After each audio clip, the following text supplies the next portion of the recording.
The moon landing hoax. John Glenn, two-time U.S. Senator and the first man in space, was a Mason. The number of astronauts known to be Masons is astonishing. Buzz Aldrin Jr., Apollo 11. Gordon Cooper Jr., Mercury 9, Gemini 5. Don Eisele, Apollo 7. John Glenn Jr., Mercury 6. Virgil Grissom, Apollo 1 and 15, Mercury 5, Gemini 3. James Irwin, Apollo 15. Edgar Mitchell, Apollo 14. Walter Schirra Jr., Apollo 7, Sigma 7, Gemini 6, Mercury 8. Thomas Stafford, Apollo 10 and 18, Gemini 7 and 9. Paul Weitz, Skylab 2, Challenger. This list is by no means comprehensive, and there are likely scores upon scores of Masons within the ranks of NASA. Wernher von Braun, the first director of NASA, was one of many top Nazi rocket scientists the CIA brought to America during Operation Paperclip. So to begin with, NASA is full of Masons and Nazis, not the most historically honest folks. There is an area of very high radiation called the Van Allen Belt 272 miles from Earth which the Russians could never pass. In fact, in 1959 Bill Kaysing reported on a Russian study which discovered that the amount of radiation on the moon would require astronauts to be clothed in 4 feet of lead in order to avoid instant death. John Malden, a NASA physicist, said they would need at least 2 meters of thick shielding. How did the NASA astronauts account for the Van Allen belt and moon's radiation? How were they able to walk on the moon in such flimsy suits? On top of this, every 11 years the Van Allen belt varies through cycles of radiation. In 1969-70 during the Apollo missions was at peak intensity. NASA has never provided an adequate explanation for this. 2 years before Apollo 11, NASA Director Wernher von Braun and a small team took a mysterious trip to Antarctica. They claimed to be scoping out remote locations for top-secret training facilities, but skeptics say they went to collect moon rocks.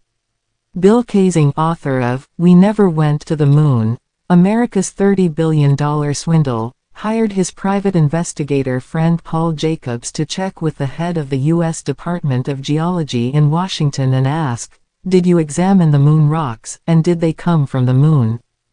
The geologist simply laughed and insinuated that people high in the U.S. government knew all about the cover-up.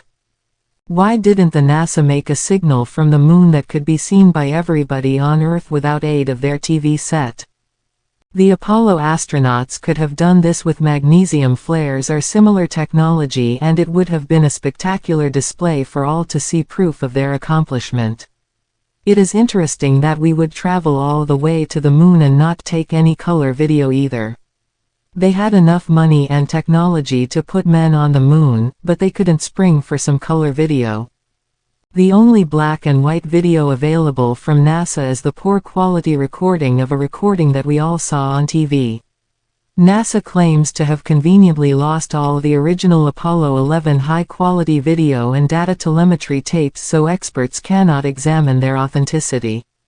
Blueprints and designs of certain machines are missing as well, such as the Apollo lunar module and rover. Award-winning British photographer David Percy is convinced the moon pictures are fake. In his book he shows anomalies in light, shadows which can only be accounted for with multiple light sources. The only source of light on the moon should be the sun, but pictures show some shadows longer than others, shadows cast in different directions in the same picture, and certain undeniably spotlit areas. For instance, he points out that the American flag and the words, United States, on the craft are always brightly lit even when all else is in shadow. There are a couple pictures where extension cords are clearly seen stretching across the moon's surface as well. When the Apollo astronauts are pitching the American flag, it is whipping around quite violently. NASA says that there is no wind on the atmosphere-free moon, and has never provided an adequate explanation this.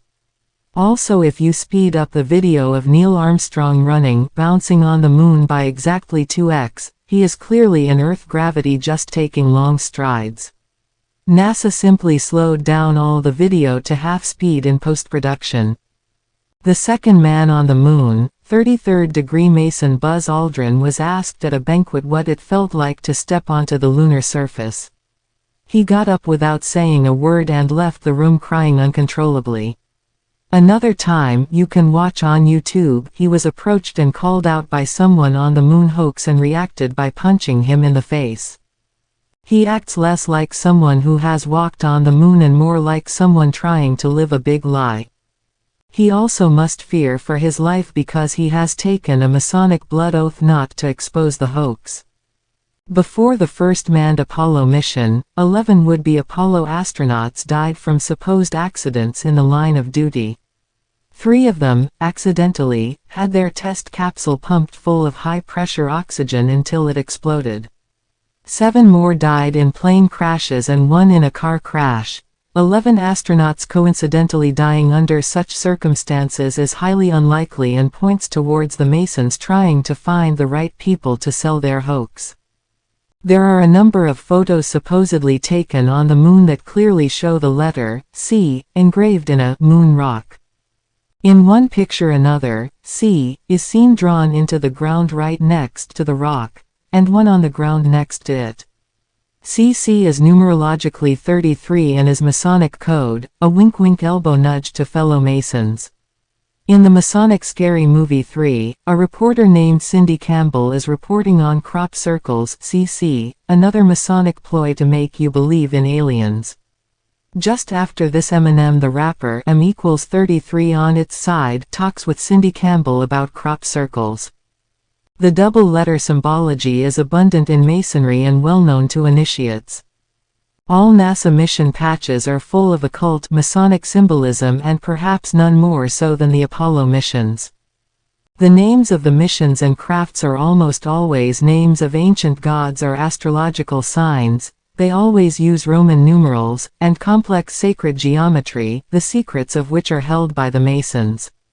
Why was it, the eagle, that landed on the moon? Eagles have long been used to symbolize the crown chakra. Many mission patches feature the caduceus, serpents, eagles, and other spiritual symbology. The STS-58 patch shows a snake coiling up a pole with a V under it on one side and a caduceus on the other.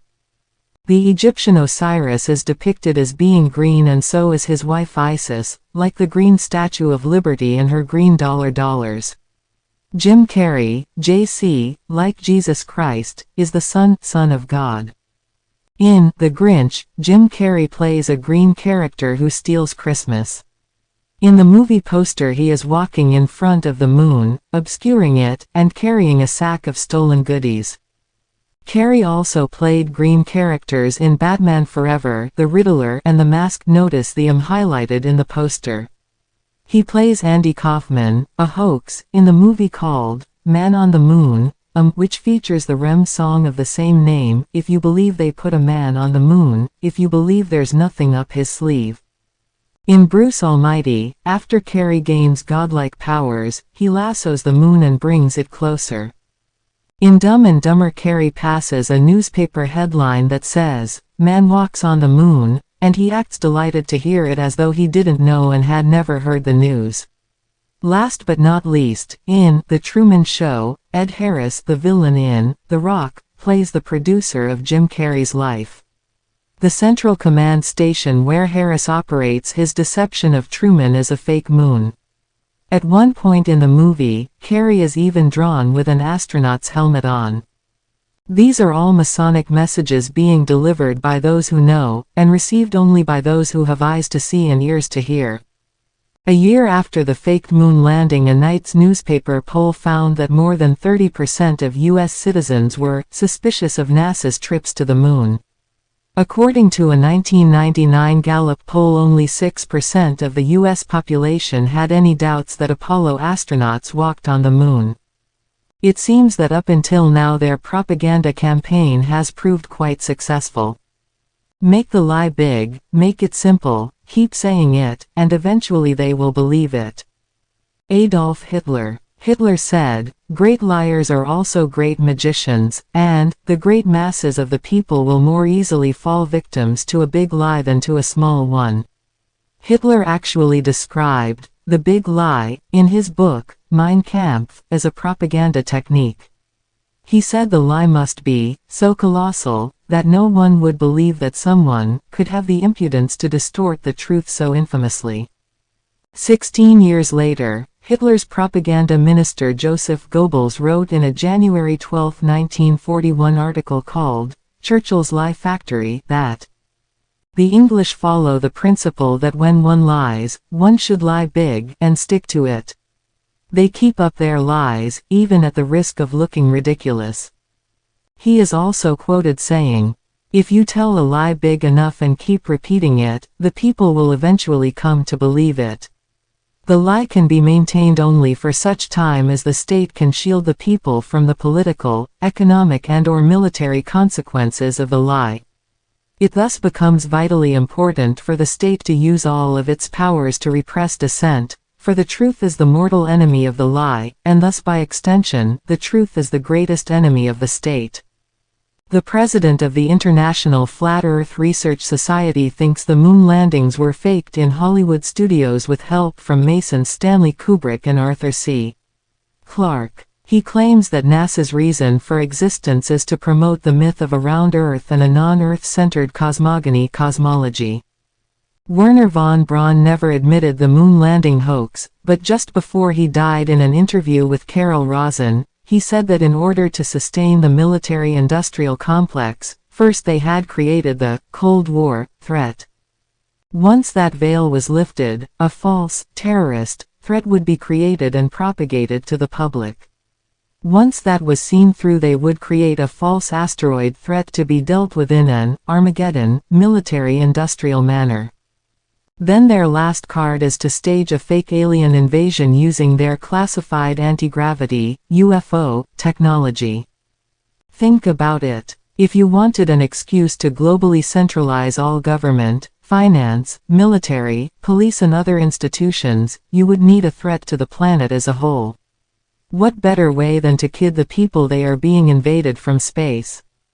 You would have a global problem, a global demand that something must be done, and an opportunity to offer a global solution, a world government and army to meet this threat. That is the plan we are now being prepared for. David Icke, The Biggest Secret, 483. Back to contents. Back to astronauts and Apollo's missions.